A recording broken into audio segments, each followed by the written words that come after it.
Ang Sukhoi S-70 Okhotnik, ang bagong stealth na combat drone ng Russia, ay hindi na sana dapat misteryo hanggang ngayon. Dapat ay nasa serbisyo na ito o malapit na dun kahit papaano. Ibig kong sabihin siguro o marahil. Matapos ipakita ang prototype, malawak itong ipinamalita na lumilipad kasama ng Su-57 at matagal ding pinag-usapan ang pagsubok ng armas, sunod-sunod na delivery at mga petsa ng pagpasok sa serbisyo. At gayon pa man, dito, na yon, sa taon ng ating Panginoon, 2026 hindi, wala ito kahit saan. Sa halip, ang S-70 ay parang naipit sa isang kakaibang limbo. Kita na hindi, basta ginawang karton lang ito para sa propaganda. Malinaw na ito ay isang totoong, lehitimong bagay, pero isa rin itong bagay na paulit-ulit na nahaharap sa mga balakid. Kasama sa mga balakid ang tuluyang pagkasira at kinakailangang pabagsakin ng sarili nilang tropa. Ano nga ba talaga ang nangyayari rito? Kailan natin ito talagang makikita sa aktual na operasyon? Makikita pa ba natin ito sa aktual na operasyon? O nakatakda na lang ba itong maging isa na namang proyektong depensa ng Russia kung saan nakakagawa ng kamanghamanghang bagay ang kanilang mga inhinyero pero hindi naman kayang pundohan ng Kremlin para maitayo? Ano nga ba ang S-70, ang Sukhoi S-70 Okhotnik na ibig sabihin ay hunter sa Russian ay hindi lang isang malaking at magarang drone. Isa itong Unmanned Aerial Combat Vehicle o UCAV. Sa madaling salita, ito ay isang partikular na uri ng drone na maaaring gamitin ng paulit-ulit, pinapalipad mula sa runway at punong-puno ng iba't ibang sensors at surveillance equipment. At ang mahalagang punto dito ay armado ito. Kahit sa mga armadong drone, ang S-70 base sa ipinakita ay higit pa sa karaniwang imahe na pumapasok sa isipan. Siguradong ito agad ang naiisip kapag narinig ang armadong drone. Ang Amerikanong MQ Siam Reaper na dinisenyo at ginawa ng General Atomics o posibleng ang mas matandang MQ-1 Predator. Kung ikaw ay nasa edad na kung saan nakakatuwa ang 6 at 7 dahil magkadikit lang ang mga numero. Sa totoo lang, hindi natin alam kung ano talagang nagpapatawa sa mga zoomer. At ang Reaper, partikular ang A variant, ay may habang 11 metro, 20.1 metro ang lapad ng pakpak at may bigat na walang laman na 2,200 at 23 kilo eksakto. Ang S-70 ayon sa mga mapagkakatiwalaang Russia na sources at third party dahil walang opisyal na datos ng stats. May habang 14 na metro, lapad ng pakpak na 19 na metro at bigat na 14,780 kilo kapag walang laman. Pwedeng pagtalunan ang mga detalye. Pero bay sa mga litrato na meron tayo kung saan katabi ito ng ibang bagay bilang reference, mukhang tama naman, di ba? Nakita mo na ba ang kinutukoy namin? Sabi nga namin, masigit pa ito sa nakasanayang imahe ng isang armadong drone. Tapos, ang hugis nito ay flying wing. Ibig sabihin ay tailless fixed-wing aircraft na walang chock na fuselage. Siguradong di ka na nagtataka, viewer ka ng mega projects at pamilyar ka sa eroplano. Pero tama, malaking di malinaw na masa ang buong bagay. May ilang dahilan kung bakit gusto ng tao ang ganitong hugis ng eroplano. Halimbawa, mas kaunti ang drag sa isang flying wing dahil sa kung gaano kaliit ang bahagi ng katawan nito na nakalantad sa daloy ng hangin, kaya mas tumatagal ito dahil mas kaunti ang konsumo ng gasolina. Bonus lang yon sa mga Ruso, pero ang tunay na habol nila sa ganitong disenyo ay gawing stealthy ang S-70. At para sa mabilisang buod, ang stealth sa mga eroplano ay hindi tungkol sa literal na pagiging invisible sa mata, kundi sa pagiging invisible sa radar, o kahit papaano ay sinusubok ang gawin yon.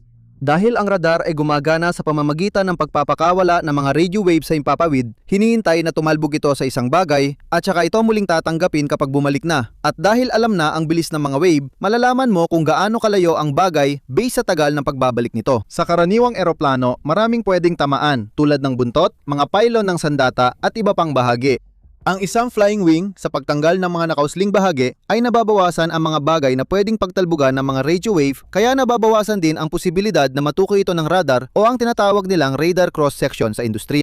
May iba pang hakbang para mabawasan ito pero tatalakayin natin yon mamaya. Ang mahalaga ngayon ay maintindihan ang pangunahing disenyo ng S-70 na natalakay na natin. Magpatuloy na tayo.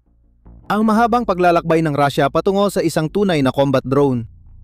Ngayon, kaunting konteksto, mas mahaba ang kasaysayan ng Russia sa mga drone kaysa akala ng marami. Ang tinutukoy natin ay yung totoong drone, malalaki, mahal at talagang sadyang ginawa para sa tungkuling iyon, hindi yung maliliit na commercial o FPV na sumikat dahil sa digmaan sa Ukraine. Sa totoo lang, ang kasaysayang yon ay padaari ng Soviet Union, hindi ng Russia dahil pagsapit ng dekada 70. Noong panahon ng Soviet Union, sila ang gumagawa ng mga eroplanong gaya ng Tupolev Tu-100 at 41 Strela at mas maliit na Tu-100 at 43 Race, parehong mabilis na jet-powered reconnaissance UAV na inilulunsad mula sa mga sasakyang panlupa at pinababagsak gamit ang parachute pagkatapos ng misyon. At kahit nakahanga-hanga na ang mga teknolohiyang iyon noong araw, ang 143 ay ipinakilala noong 1976 at ang 141 noong 1979 halatang produkto sila ng kanilang panahon. Pamunahin sa diwa na sila ay talagang fire and forget. Ipinapasok mo muna ang ruta bago ilunsad, pinapalipad mo ito at pagkatapos ay kinukuha mo ulit kapag bumalik na. Walang paraan para kontrolin o itama ito habang lumilipad at walang aktibong kontrol. Hindi rin natatangi ang ganitong drone sa Unyong Sobyet. Ang US halimbawa ay may RAN-5A family at ang Lockheed DD-21 na ipinakilala noong 1952 at 52 at 1969 ayon sa pagkakasunod. Pareho silang pre-program na unit, yung huli sumusunod lang sa ruta sa bilis na higit Mach 3. Pagbagsak ng Soviet Union, wala ring ginawa ang malayang Rusya. Kahit sa loob lang ng ilang panahon. Habang tuloy-tuloy ang US, inilunsad nila ang Predator noong mid-samnaput dekada bilang pangmatagalang reconnaissance UAV bago ito gawing sandata bilang MQ-1 noong 2001. Ang Rusya, na halos wasak at parang impyerno noon, ay wala rin pondo o interes para gawin yon. Ginamit nila ang natitirang pera para mapanatili ang mas mahalagang gamit tulad ng fighter jets, strategic bombers, tangke at aircraft carrier. Dumating ang 2008 at ang digmaan laban sa Georgia. Isang mabilis at ganap na panalo ng mga Ruso, tumagal ng 5 araw katulad ng planong sana ay mangyari sa Ukraine. Mayroon ding modernong drone ang mga Georgian gaya ng mga modelong Hermes 450 na gawa ng Israel para sa pagmamanman. Oo, kahit napabagsak ng mga Ruso ang ilan gaya ng na-shoot down ng MiG-29 noong Abril 20, totoo pa rin na wala silang kaparehong sistema. Nagulat si General Nikolai Makarov, nooy hepe ng General Staff ng Russia, sa Parliament Defense Committee noong Nobyembre. Nagpasya na ang General Staff. Wala pa tayong unmanned reconnaissance aircraft na yon, pero bibilhin natin ito mula Israel sa loob ng 2 hanggang 3 taon, pagtatapos ng quote. Totoo, ginawa nila ito sa pagbili ng mga Searcher 2, Bird Eye 400 at iView MK150 na nagbigay ng mabilis na simula sa kanilang makabagong reconnaissance. Pero wala ni isa sa mga iyon ang UCAV. Ang biniling drone ay para pagmamaniman lang, hindi nagpapaputo. Sa halip, ang pagsisikap na iyon ay magiging lokal na proyekto sa hindi malinaw na dahilan. Ito ay nagbunga ng 4-post R na ipinakita at sinubukan sa publiko noong 2019 at naiulat na nai-deliver noong 2020. Ang Orion, na isang maluwag na katumbas ng Predator, ay unang nai-deliver para sa trial operations noong 2020, habang ang Altius ay nananatili pa rin sa prototyping stage. Sa totoo lang, ang naunang dalawa ay masasabing nasa serbisyo lang sa papel at kakaunti lang at hindi klaro ang bilang ng 4-post R at Orion na sinasabing nasa serbisyo noong panahon ng video na ito. Habang nangyayari ang lahat, patago silang nagtatrabaho para sa premyo, isang stealth drone. Matagal nang iniisip ng MiG ang ideyang ito sa kanilang SCAT project, ibig sabihin Ray sa Russian, na sinimula noong 2005 at ipinakita ang full-size mock-up nito sa International Aviation and Space Salon sa Moscow noong 2007. Walang nangyari dito dahil walang pondo maging mula sa loob o Kremlin, kaya unti-unting nawala ang proyekto. Hindi rin tiyak kung kailan ito nangyari. Gayunpaman, nanatiling nakatangga ang kinakailangang pananaliksik. Noong 2011 ibinigay kay Sukhoi ang paunang kontrata para sa Okhotnik na para lang sa konsepto at disenyo, hindi produksyon. Sa huli, muling binalikan ang pananaliksik. Noong Abril 2012, itinakda ng Ministry of Defense ang teknikal na pangailangan at sumali ang MIG bilang katuwang sa parehong taon. Matapos ang 7 mahabang taon noong 2019 sa wakas ay nakita na natin kung ano ang kanilang nabuo. Ang unang prototype. At sa totoo lang, talagang nakagawa sila ng totoong sasakyang panghimpapawid.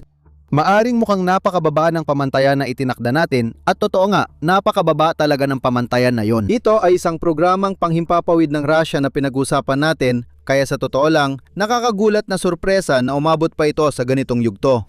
Nasana ang Yakovlev Yak-200 at isa ang dating ginagawa nilang VTOL stealth fighter. Huwag kang mag-alala tungkol dyan. Saan naman ang Sukhoi KR-800 at 60 na katumbas ng Airbus A300 at 80 na ginagawa rin nila noon? Kumusta naman ang KR-800 at 60? Hindi namin maalala yon. Nasaan na rin ang Sukhoi Gulfstream S S-21, yung supersonic business jet na ipinakita nila dati? Wala din. Kaya siguro gets mo na ang ibig kong sabihin. Ang industriya ng aerospace ng Russia ay kadalasan puro hangin lang, walang resulta. Para sa SP-10, siguro minsan lang mangyari yon o may lumilipad na baboy sa Moscow noon dahil ngayon lang sinundan ng aksyon ang puro salita. Dahil heto na ang disenyo ng konsepto na ipinakita noong 2019 sa International Aviation and Space Salon. Pagkatapos noong ika-3 ng Agosto ng taong yon, lumipad ito na natiling nasa ere ng mahigit 20 minuto sa ilalim ng kontrol ng isang ground operator at nakumpleto ang ilang ikot sa paliparan mga 6 na raang metro ang taas bago matagumpay na lumapag. Safe na sabihin, mukhang ayos naman ito, di ba? Sa lahat ng nakikitang sukatan, isang tunay, lehitimo at seryosong prototype ito. Pero oo, hindi rin pala. Dahil may ilang malilit na bagay dito at doon nakapansin-pansin sa unang bersyon na yon kung lalapitan mo at titingnan ng mas mabuti. Magsimula tayo sa likuran. Karaniwan, ang mga stealth aircraft ay gagawa ng lahat ng paraan para panatilihing makinis ang maiinit na bahagi at hindi madaling matukoy ng radar. Halimbawa, ang B-2 Spirit ay may exhaust na nakabaon sa katawan, habang ang F-22 ay may mga tatsulok na nozzle na patag ang mga gilid.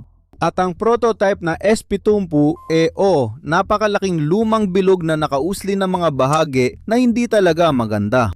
Hindi pa kasama ang katotohanang ang basta na lang paglabas ng init sa likod ng ganoon na walang kahit anong pagtatakip o pagtatago sa pinakamasamang bahagi nito ay talagang parang magneto para sa mga missile na tumutugi sa init. Tapos nandyan pa ang undercarriage na sa kahit anong bahagi ng footage na inilabas ng Kremlin ay hindi man lang nai-retract at hindi pa kasama kung gaano kabukol at kaukol ang buong fuselage na punong-puno ng iba't ibang klase ng sensors. Ngayon, may tatlong interpretasyon dito. Una, malinaw na ito ay isang prototype at lahat ng mga isiyong yon ay aayusin naman kapag dumating na ang tunay na production model. Pangalawa, yon ay tambak lang ng kalat na inayos para magmukhang maganda sa kamera at pangatlo, gitnang opsyon sa una at pangalawa. Noong panahong yon, dahil sa Rusya, halos imposible malaman kung ano ang tama. Tanging panahon lang ang makapagsasabi. Paarap ng loyal wingman. May mabilis akong tanong, para saan ba talaga ang SP-10? Hindi pa namin nasasabi sa iyo yon, di ba? Hindi pa talaga, bukod sa malabong mga komento na isa itong UCAV o isang combat drone. Ito ay isang tanong na may kawili-wiling sagot dahil kapag narinig mo ang UCAV, karaniwang naiisip mo agad ang Predator o Reaper na mabagal lumipad sa himpapawid at nagpapaputok sa mga target sa lupa. Kailan ba natin ng iba totoong sinabi na lupa lang ang target ng UCAV, isang unmanned combat aerial vehicle na kayang umatake? Hindi natin sinabi, tama, ang SP-10 ay hindi lang para sa target sa lupa o kahit papaano, hindi yon ang dapat nitong gawin. Ayon sa United Aircraft Corporation, ang inang kumpanya ng Sukhoi na karamihang pag-aari ng estado, ang Sukhoi SP-10 ay idinisenyo para umatake sa target sa himpapawid at lupa gamit ang network-centric interaction kasama ang Su-57 fighter ng Russia na kumukumpleto ng buong hanay ng mga misyon sa ilalim ng utos ng lead aircraft na may piloto. Hindi na ang mga piloto ng Su-57 ang direktang magpapalipad ng SP-10 gamit ang auxiliary control arrangement. Susunod lang ito at gagawin ng tungkulin ng halos otonomo, alam ang basics ng formations, pag-navigate, pagbiyahe at pakikidigma at siya na rin ang magdedesisyon sa kilos nito. Bahagyang nakabatay ito sa mga datos na kinokolekta nito mismo pero pati na rin sa mga datos na automatikong ipapasa sa kanya ng Su-57 na nangunguna sa grupo. Gayunpaman, pwedeng bigyan ng direksyon ng Su-57 piloto ang drone, pero sa malalawak at pangkalahatang utos, ang SP-10 ang magpapasya kung paano isakatuparan ng utos ayon sa sarili nitong pagpapasya.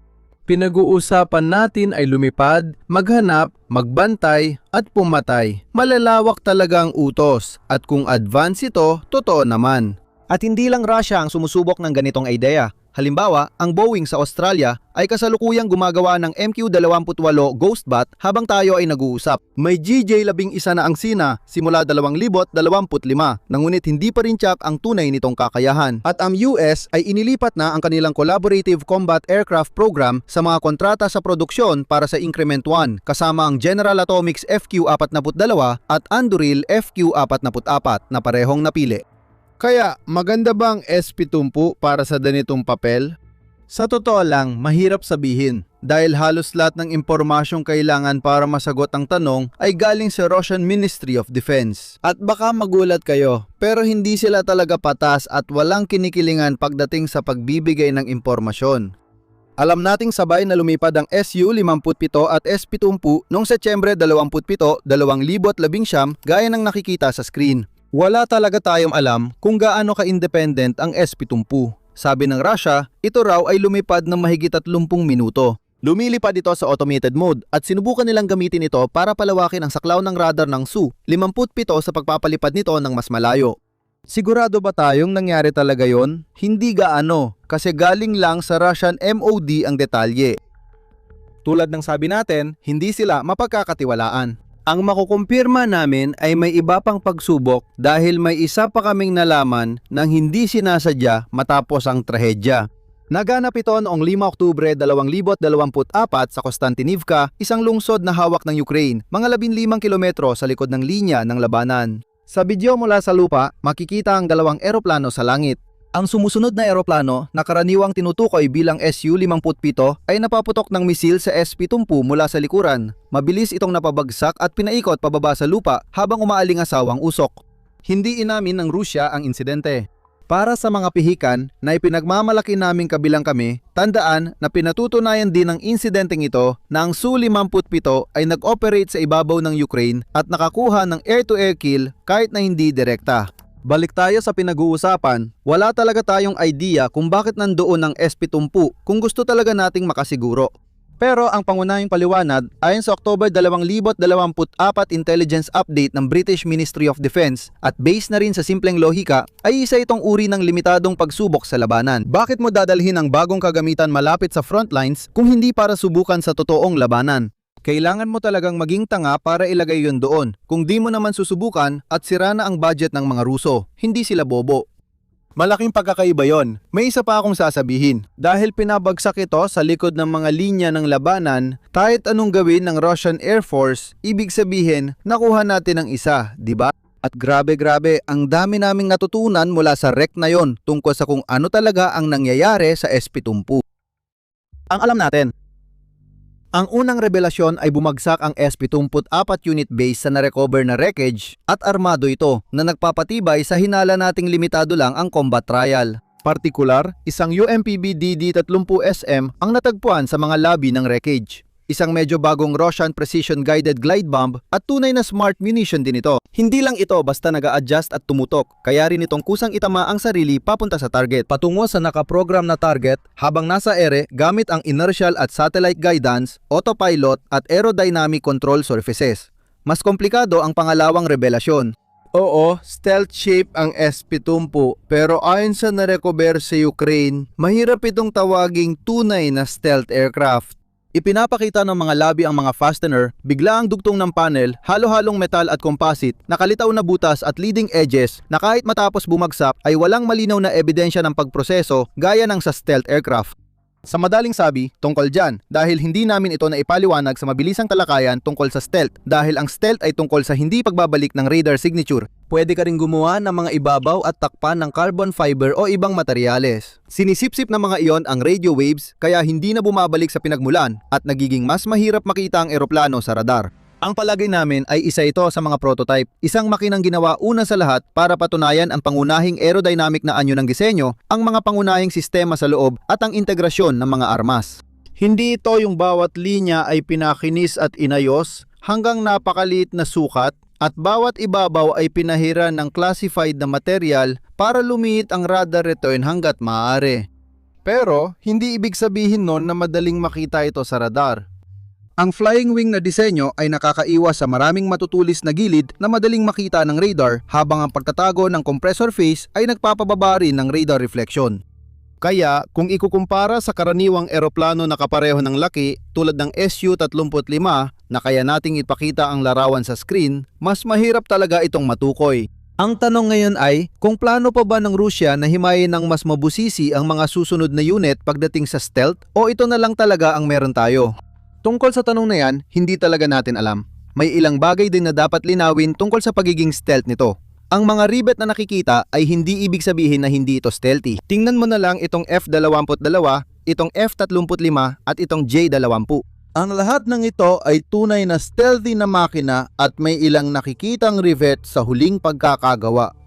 Mas mahalaga kung paano tinatakpan at pinamamahalaan sa electrical ang mga fastener, puwang at dugtungan, mga aspeto na mahirap maintindihan ng open source analyst lalo na't hindi ito basta ibinibigay ng mga estado. Dapat linawin na ang radar absorbent materials ay hindi kailangang may particular na kulay o gawing panlabas na patong.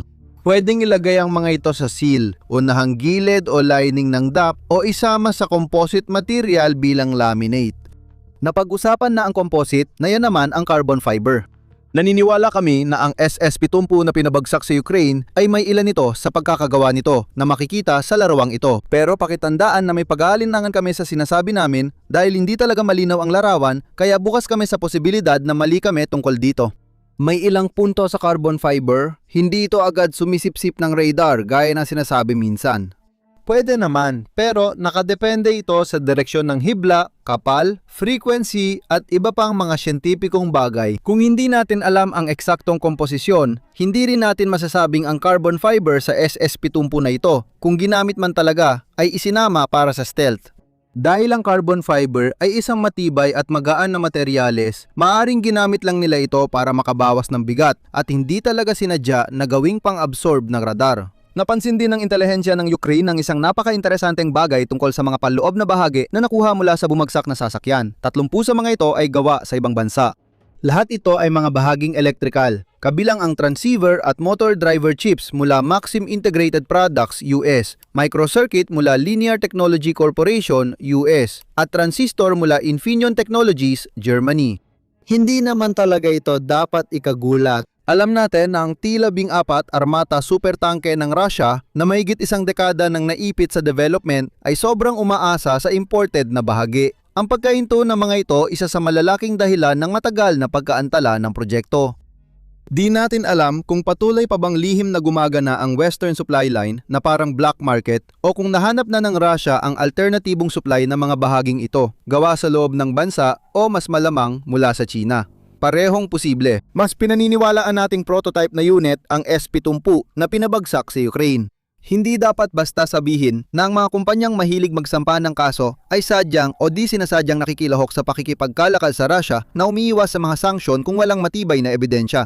Nanatili itong posibilidad, oo, pero dahil ipinagpapalagay natin na ito ay isang prototype na unit, ibig sabihin, posibleng nakuha ang mga bahaging ito bago ipinatupad ang mga sanksyon matapos ang pananalakay at habang maayos pa ang ugnayan. Sa totoo lang, dahil ang hinaharap natin ay parang tumpok ng scrap na bahagya ng kahawig ng dating S-70. Halos yun lang ang kaya nating matukoy mula sa pagbagsak. Ang redesign noong 2021. Ngayon, kaugnay niyan, dapat din nating tingnan ang S-70 na ipinakita ng Sukhoi noong Disyembre 2021 dahil isa rito ang napabagsak sa Ukraine, hindi tulad ng nauna nating tiningnan. Prototipo pa rin ang tinatalakay natin pero mas umusad na konti sa proseso. Baka itanong mo, paano natin nalalaman na prototipo pa rin sila? Simple lang kasi sinabi ng United Aircraft Corporation nung ipinakita nila ito. CP, ang UAV ay ginawa ng Sukhoi bilang bahagi ng experimental design work sa ilalim ng Okhotnik program. Ang pagpapakita ng bagong unit ay naganap sa VP Chaklov Novosibirsk Aircraft Plant, wakas ng CP. Malaki rin agad ang pagkakaiba ng dalawang uri. Tingnan ng likod. Nasaan ang dambuhalang makinang nakausli sa likod? Mula sa harap at gilid, parang nawala na ito, hindi ba? At totoo nga, nawala na ito. Panurin at namnamin mo rin ang mga larawang ito dahil sobrang hirap talaga hanapin ang mga ito.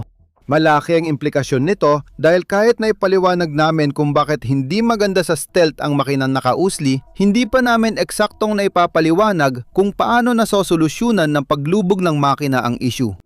May tatlong paraan. Ang paglubog ng exhaust sa gitna ng itaas at ibaba ay nagtatago ng malaking bahagi ng makina mula sa radar at infrared sensor sa itaas o ibaba ng eroplano. Imbes na diretsong makita ang bilog na metal na tubo, mga radar waves ay haharap lang sa mababaw at protektadong bukana. Ginagawang mas malapad at mas manipis na sapin ang exhaust ng flat outlet. Mas malaki ang surface area ng mainit na gas, kaya mas mabilis itong maghalo sa malamig na hangin at bumaba agad ang pinakamataas na temperature kumpara sa concentrated na bilog na usok. Pwedeng i-align ang gilid ng bukasan sa ibang bahagi ng eroplano, kaya natutok ang radar energy palayo sa pinagmulan at di bumabalik dito. Kaya malaking pagpapabuti ito sa stealth marahil pinakaimportanteng pagbabago sa disenyo lalo na sa itsura. Huwag nating bigyan agad ng labis na pakinabang ng pagdududa ang mga Ruso dahil may malinaw na pagbuti pero marami pa ring hindi nasasagot bago natin masabing parang F-22 ito na nasa Cyrillic at walang piloto. Halimbawa, walang ebidensya na ang outlet ng SP-10 ay may thrust vectoring. Ang pinakamalapit na masasabi nating maaring meron ay mula lang sa larawan. At ito ay dahil lang dun sa linya o puwang o pagkakaiba ng kulay kung ano man ang gusto mong itawag dito sa pagitan ng outlet at ng mismong fuselage. Maaring vectoring, maaring epekto lang ng ilaw, maaring kung ano pa man talaga. Hindi natin pwedeng isantabi ang alinman, pero kailangan din nating sabihin na kapansin-pansin walang ganong linya sa itaas na bahagi. Pagdating sa thrust vectoring, paano nila ito nagawa gayong dati ay napakalaki ng makina at nakausli pa ito sa fuselage. Pwede naman silang gumamit ng ibang mas maliit na makina tulad ng Klimov RD 5000 BAI, 2022, 25 o SM 100 na pawang mga posibleng pagpipilian. Pero mas malamang sa nakikita natin na ginagamit pa rin nila ang eksaktong parehong makina o kahit papaano ay parehong base na makina na tinapyasan lang ng kaunting taba. Wala pang opisyal mula sa gobyerno ng Russia o aerospace na nagsabi kung ano talaga ang laman nito. Pero matibay ang paninindigan ng Russian press ayon sa mga ulat. Ito ay ang AL-41 ginagamit, isang axial flow turbofan na ginagamit din sa Su-57 at Su-35S na ang pinagmulan ay mula pa nung dekada 70 na disenyo ng AL-31 na ginamit na, sa totoo lang, halos sa lahat ng bagay. At ito ay kahit papaano ay maiisip bilang isang paliwanag. Tanggalin ang afterburner, itapon ang normal na thrust vector exhaust nozzles at gawing mas maikli at epesyente ang compressor at combustion chambers, posibleng magawa ito. At hindi namin nakikita kung bakit hindi ito magkakasya sa tantiyahan lang. Babalikan natin ang nozzle dahil thrust vectoring man o hindi, magdadagdag ito ng gasto sa bagong disenyo. Ang jet engine ay likas na gumagawa ng bilog na daloy, kaya ang mainit na gas ay lumalabas sa silindrikong tubo. Ibig kong sabihin, syempre, ang pagpuwersa ng daloy sa pinatag na hugis ay nangangailangan ng transition duct, bahagi na nag-uugnay sa magkaibang hugis, laki o direksyon ng airflow. Hindi ito ideal. Imbes na iluwa agad ang mainit na hangin sa likod tulad ng ibang jet aircraft, nananatili ito sa loob habang dumadaan sa transition papuntang nozzle na direktang inilalantad ng transition duct. Anumang nasa kabila nito ay direktang naapektuhan ng matinding init ng lumalabas na gas. At dito na pumapasok ang 3D printing sa kwento. Dahil ayon sa mga inhinyerong Ruso na nakausap ng TASS, ang nozzle ay ginawa gamit ang 3D printing. Di ko alam kung gaano ka-epektibo ito, pero nakakatuwang detalye pa rin. Para patas, bibigyan natin sila ng benefit of the doubt at ipagpapalagay na hindi rin sila tumutukoy sa pangbahay na 3D printer na pang desktop. Ngayon, pag-usapan natin ang fuselage dahil kahit na hindi pa ito pinipinturahan at hindi pa talaga tapos, mas malinis na ito kumpara sa unang prototype, hindi ba? Para lang ma-refresh ang iyong alaala, ganito ito noong 2019 at ganito naman ito noong 2021. Mukhang binigyang pansin ang control surface hinge lines ng binagong makina gaya ng paggamit ng flexible na material para pantay at di makuha ng radar ang finish o mas maayos itong ginawa ayon sa sukat. Malalaking asul-abong panel ang makikita sa ilong at leading edge na naiiba sa ibang bahagi ng airframe. Bakit? Hindi rin namin alam. Pwedeng ito ay material na sumisipsip ng radar o dielectric panel na nagpapahintulot sa sensor na makita ang nasa kabila nito. Maaring bahagi itong may kontroladong katangiang electrical o baka pininturahan lang para sa atin. Wala talaga tayong ideya pero mahalaga ang lokasyon nito. Ang ilong at mga unahang gilid ng pakpak ay kabilang sa mga unang bahagi ng eroplano na tinatamaan ng radar na dumarating mula sa harap. Kaya kung maglalagay ng espesyal na materyales ang Sukhoi, tiyak na doon nila ito ilalagay. May usapin din tungkol sa ground control station ng SP-10 kung saan ito pinapalipad kapag hindi ito otomatikong gumagana dahil ayon sa United Aircraft Corporation, nagbago rin ito noong 2021. Hindi nila sinabi kung paano, binigyan lang tayo ng litrato at sinabing bago ang sistema, tinawag na NPU, 70 na dinevelop ng Kronstadt Company gamit ang karanasan sa drone program nila sa Iran at Syria. Talagang napaka-informatibo ng mga ito, alam namin. Mula rito, pwede na nating suriin ang bawat bahagi ng bersyong ito ng S70, pero mukhang hindi na kailangan dahil halos alam na natin ang kabuuan nito. Ang nais naming matutunan ninyo dito ay isang mahalagang detalye. Hindi ito kung anong katawa-tawang programang pangkomedya na ginagawa lang para sa propaganda. Oo, may mga tanong tungkol sa disenyo dito at doon at marami talagang hindi natin alam. Pero ang mga alam natin ay nagpapakita na ang SP70 ay isang tapat na pagsisikap. Ngayon, sa kabila ng pag-angat at pagbagsak ng kapalaran ng bansa, patuloy pa rin itong umuusad kahit mabagal tungo sa pagiging seryosong eroplanong pandigma. Na nagdadala sa atin sa isang malinaw na tanong, nasaan na nga ba ito? Nasaan na nga ba ito? Dahil hindi lang tayo nagkaroon ng mahigit isang dekada ng paunti-unting PR at test footage, may video dito, may video doon, talagang nakatakda na sana itong gamitin sa ngayon. Iniulat ito ng TASS noong 2019 mula kay dating Deputy Prime Minister Yuri Borisov na nagsabi at inukot, karamihan sa flight test ng SP70 ay gagawin mula 2023 hanggang 2024 kabilang ang strike versions na may iba't ibang sandatang panghimpapawid. Tinukoy na ang sunod-sunod na paghahatid ng mga UAV sa tropa ay magsisimula sa 2025. Wakas ng CP. Ngunit hanggang ngayon, hindi pa rin ito nagagamit. Ang pinakamalapit na narating ito sa isang larangan ng digmaan ay noong nawalan ito ng kontrol sa testing at kinailangang pabagsakin sa Ukraine. Hindi rin yon ang unang deadline na hindi natupad. Dahil noong Agosto 2020, ang dating pinuno ng United Aircraft Corporation, Yuri Slusar, ay personal na sinabihan ni Vladimir Putin na pinabilis ng Ministry of Defense ang pagdevelop ng S-70 na sinabing para makapagsimula ang paghatid ng kasing aga ng 2024. May isa pang deadline para sa serial na produksyon na dumaan at lumipas, kalagitnaan ng 2022 gaya nung huling bahagi ng 2021. Pagkatapos, lumabas sa Russia 24 si Deputy Defense Minister Alexei Krivorochny at sinabi niya sa bansa na, ayon sa kanya, simula ngayon, ang sistema ay sa malaking bahagi handa na para sa serial na produksyon. Gusto ko ring idagdag na malapit na kaming pipirma ng kontrata para sa maramiang supply ng S-70. Test aircraft pa lang ang mga makinang ito, pero pipirma kami ng serial na kontrata sa loob ng 6 na buwan bago i-deliver ang mga drone. Wakas ng pahayag. Gets mo na siguro ang ibig sabihin. Mahigit kalahating dekada na ngayon, paulit-ulit na lang na naurong at naurong ang petsa ng pagpasok sa serbisyo. At habang ang Moscow dahil sa malinaw na dahilan ng pambansang pagmamalaki ay hindi kailanman nagbigay sa atin ng madaling maintindiang ulat tungkol sa iba't ibang kapalpakan na naging sanhi nito, maaari nating makuha ang ilang detalye mula sa media ng Russia. Noong Pebrero 2022, iniulat ng TASS na ang planta ng eroplano sa Novosibirsk ay sasailalim sa 5 taong modernisasyon kasama ang pagtatayo ng bagong gusali para sa produksyon ng S-70. Ang iniulat na puhunan ay tinatayang 2.5 bilyong rubles o humigit kumulang 34 na milyong dolyar at sinabi rin na inaasahang lalaki ng 50% ang bilang ng mga manggagawa sa planta. Sa totoo lang, basa timeline na yon, sa 2027 pa lang tunay na magsisimula ang maramihang produksyon, hindi pa kasama ang delivery at aktwal na pagsisimula ng serbisyo. At hindi pa kasama dyan ang mga pagkakamali at kapalpakan na maaaring mangyari sa proseso na lalo pang magpapabagal sa lahat. At tungkol naman sa kung ilang prototype units ang meron na yon, naniniwala kami na 3 pa lang ang kasalukuyang umiiral. Binanggit namin ito dahil sa development contract noong Disyembre 2019 na sumasaklaw sa paggawa ng 3 lumilipad na prototype, S-72, S-73 at S-74. Kaya kung ipagpapalagay ng S-70, isang siyang pinalipad sa harap ng mga kamera noong 2019 at alam natin ang kinahinatnan ng S-74 at idagdag pa na wala kaming nakitang ebidensya ng iba pang kontrata para sa paggawa ng prototype, gaya ng sinabi namin, makatuwiran na 3 unit lang ang kasalukuyang umiiral.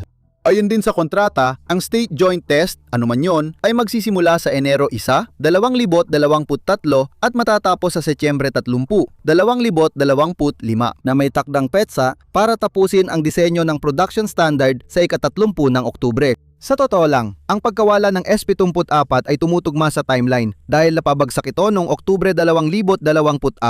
Wala kaming dahilan para hindi paniwalaan ang kontratang ito base sa sinabi nito. At kaya naman masasabi natin na sa ngayon, kahit wala pang serial units na nagagawa, malamang ay tapos ng kanilang final design. Sa katunayan, isama na natin yan sa ating pangkalahatang konklusyon. Nakuha na nila ang disenyo at inayos na ang pabrika, kaya magsisimula na ang produksyon kapag tapos na. Kung gagamitin ang assumption na yan, maliban sa nakita sa episode 2, may iba pa bang physical na ebidensya na nagpapatuloy ang programa? Dahil sa mga SPY satellite, lahat at wala rin talaga sa totoo lang. Halimbawa, may litrato tayo ng dalawa noong Setyembre 2021 sa Actabins Air Base. Pero ano nga ba ang ipinapakita nito? Hindi pa tiyak kung ang ipinakitang bago ang itsura noong Disyembre 2021 ay pininturahan na dahil baka nasa labas lang ng kuha at pareho pa rin ang itsura. Wala! Sa totoo lang, pare-pareho lang ang mga satellite photos kahit paano makuha. Nakakatuwang makita pero wala naman talagang sinasabi sa atin. Hindi naman talaga. Isipin mo ito para patunayan ang punto. Sa Aktabinsk Air Base noong Abril 2025, makikita natin ito na napapalibutan ng 6 na Su-57 at 7 mula sa MiG-29 na pamilya ng Soviet at Russian aircraft na halos magkakamuka sa ganitong resolusyon. Wala naman talaga itong ipinapakitang seryoso, di ba? Bagamat maari nating ipalagay na sa Aktabinsk Air Base talaga nakabase ang programa at doon talaga pangunahin nakaistasyon ang mga S-70 dahil paulit-ulit silang nakikita ron. Halimbawa, ito noong Mayo 2021 pa noong Abril 2022. Ito naman noong Abril 2025 at sa huli, ito noong ika-10 ng Hunyo 2026. Baka makakuha pa kami ng isa pang larawan, kaya tiningnan din namin ang mga imahe noong Setyembre 2023 pero wala kaming nakita. Wala rin dito sa tinatawag naming Naughty Apron dahil ito lang ang lugar sa base kung saan aktwal kaming nakakita ng mga Su-57. Handa kaming tumayan na dito nakatago ang mga S-70 dahil ito lang ang tamang laki na hangar sa base at mga kalahati ng mga larawang tiningnan namin ay nagpapakitang nakaparada ang mga ito sa apron sa labas nito. Iyan lang muna ang masasabi namin ngayon. Tinitingnan natin ang prototype na eroplano ng kalabang bansa sa digmaan, bahagi ng programang gustong itago ng Moscow. Hindi naman tayo makakakuha ng encyclopedia entry na may torque settings at laminated wiring diagram, di ba? Habang tinatapos natin, manatili tayo sa puntong yon. Kung gaano kabutas-butas at hindi kumpleto ang kwento ng S-70 ngayon. Mahalagang maging malinaw dahil maraming tao ang pinag-uusapan ng S-70 at iba pang proyektong Ruso. Para bang si matandang Vladi mismo ang nagsisi sa kanila sa design meeting na hindi naman niya ginawa. Sa katunayan, ginagawa pa nga niya ang lahat para ilihis ang totoong nangyayari at magpakita ng particular na imahe sa mundo. Ang hawak lang natin ay pira-pirasong impormasyon, test footage, pahayag ng state media, satellite images, wreckage, lumipas na deadlines, at sapat na ebidensya para hindi balewalain ang isyong ito. Iyan ang dahilan kung bakit ang S-70 ay isa sa pinakakapanapanabik na modernong proyekto sa aviation hindi lang sa Rusya kundi sa buong mundo. Dahil ano kaya ang magiging itsura nito kapag tuluyan na itong mapasok sa aktibong serbisyo kung mangyayari man talaga yon? Magugulat ba tayo sa husay nito? O babagsak ba ito ng malala? O baka naman, magiging sakto lang ito, hindi naman talaga palpak, pero hindi rin matutupad ang mataas nitong mga ambisyon. At para gawing simple, hindi talaga natin alam, pero siguradong magiging interesante ang malaman. Salamat sa panonood.